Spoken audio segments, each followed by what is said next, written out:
Welcome back to Wise Men Company, everyone. Ben here, and today this video is going to be more of an open discussion for everybody. Recently on Instagram, I asked a question about the current ammo crisis, and that question specifically was, does the current ammo crisis have everyone diversifying their gun portfolios or their ammo portfolios?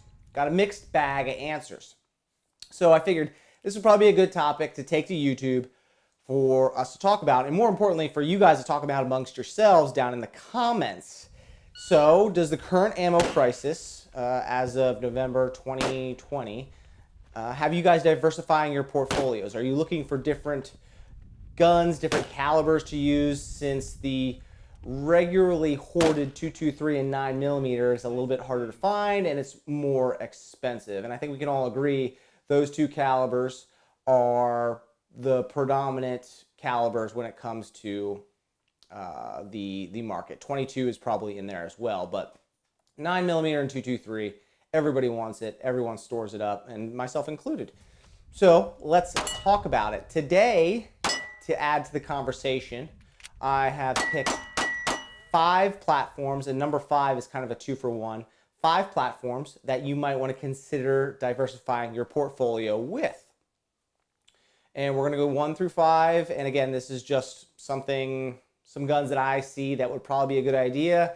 It's definitely not a permanent fix for ammo crises like we are in, crises like we are in right now.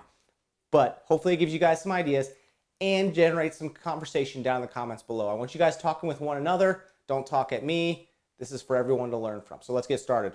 Number 1. Okay, number 1, caliber firearm combo to diversify your portfolio. And it always seems like as soon as ammo crunch comes, there's 2 big things that come out of the woodwork. And the one I'm going to talk about right now is comm block stuff. 7.62 by 39 AKs. Everybody brings out the AKs.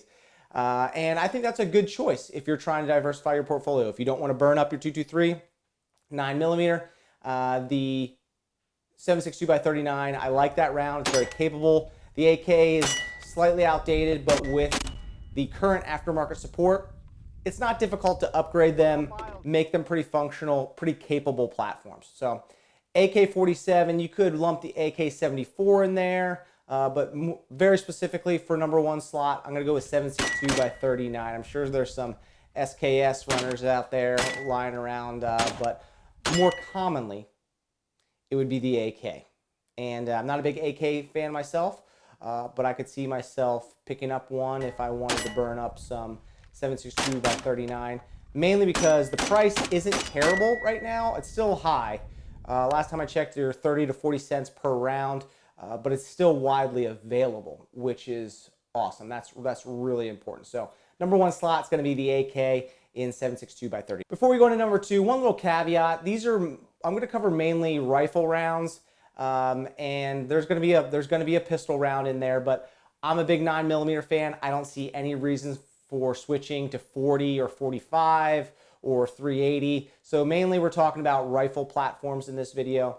Again, you will see 9mm surface here in a little bit, but mainly we're talking about rifle long gun platforms, carbine platforms in this video. So number 2, what I'm going to go with number 2, and that's 6.5 Grendel.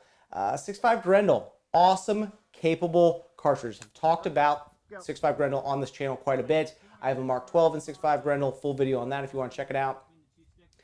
It's great for long distance. It's great for short distance. And additionally, it uses a lot of common AR-15 parts. The only thing that's really different is your barrel and your bolt head. So 6.5 Grendel makes a lot of sense. You can buy it in steel case, and you're going to pay around 70 to 80 cents right now for Wolf steel case 6.5 Grendel, but it is available. And yes, that price is still high. That's 80 cents for steel case. But again, we're in an ammo crisis. Beggars can't be choosers. So number 2 slot, 6.5 Grendel in any length or flavor you want. It's going to be probably an AR-15 format, and I think that's the best format for the cartridge. Number 3, I think a battle rifle would be a good addition to add to your portfolio. 308. And 308's kind of gotten a little bit fuzzy buddy, if you will, because of the emergence of 6.5 Creedmoor, so it's not really filling the long distance role as much anymore. Battle rifles are big, bulky. They've kind of taken a backseat a little while ago, but you can still find steel case and brass case 308. It's expensive. It is expensive, but everything is expensive right now. And I think if you wanted to burn up some 308, or if you already had some 308 like stashed away for some odd reason, you picked up some from a dead uncle, a battle rifle would be a good choice. They're very capable. Specifically, I'm going to name the M1A, SOCOM 16. I think that's a good choice. And FAL. FALs are awesome. Maybe you're a PTR type dude. That's fine.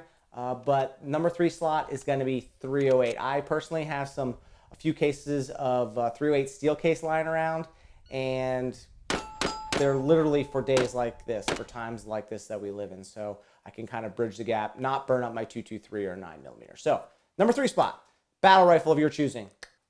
In the 4th spot, I'm going to give it to a subgun category, 9mm.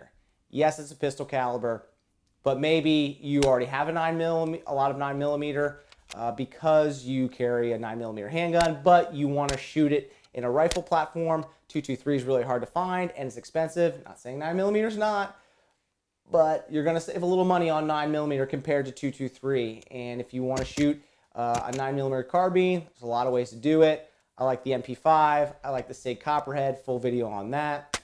And then there's a lot of AR9 Glock compatible subguns out there as well. So 4th spot is a 9mm, but there's a ton of 9mm out there. A lot of you have saved up a lot of 9mm, and maybe you only use it for a handgun, but you might want to think about a carbine now if you want to shoot some long gun.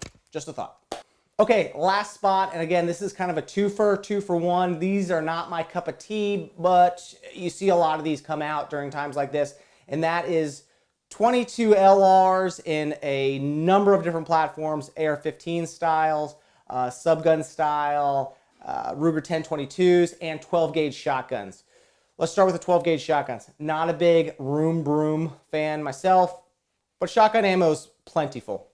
You can get all sorts of practice loads, all sorts of defensive loads. You can train a good bit, get a lot of shooting done with 12-gauge right now. 12-gauge platform, typically pretty affordable if you stay away from the Benellis and the Berettas. So you can get a good pump, for 400 to 500 bucks, and you can get a good bit of shooting done with some number 8, number 7, and have a viable option to add to your portfolio. So not big fan of the 12-gauge, but again, the number 5 spot. Also in the number 5 spot, I'm giving it a 22 LR. Everyone seems to gravitate towards 22 long rifle, and it's obvious. It's inexpensive. You can typically find it. It was easy to store up before the ammo crisis started. And again, there's a ton of different platforms that use the 22 long rifle out there. I don't own a 22, but for those of you that are training with it right now, you can train a lot with 22 LR. It's not the same as shooting an AR-15. It's just not. Different recoil impulse, obviously different distances you can engage with between a 223 and a 22 LR. But for the most part, you can get some reps in, and it's better than airsoft.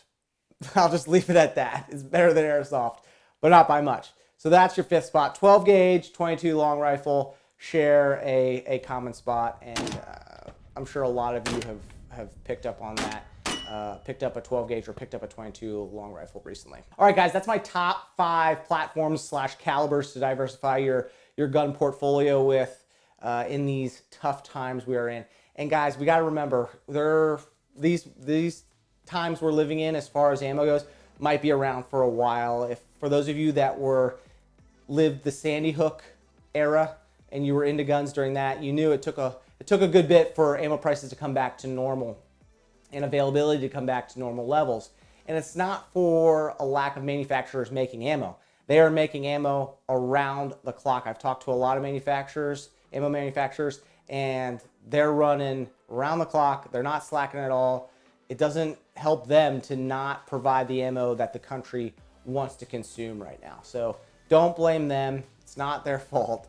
They would love to sell more ammo right now, especially because of the times we live in. People want it, and it's just good old-fashioned capitalism. So don't get mad at the manufacturers. Guys, again, get down in the comments. Let's talk about it. This is an interesting topic. Name your top 5. Give some ideas about where people can find ammo, what they should do. Yes, you probably should have stored up some prior to this, but you know, lesson learned if this ever happens again. Guys, my name is Ben. Thank you for watching. Go to wisemancompany.com. There's a ton of great gear over there for you guys to pick up. It's the best way to support us. Hit the like button, subscribe to the channel. We'll see you on the next video.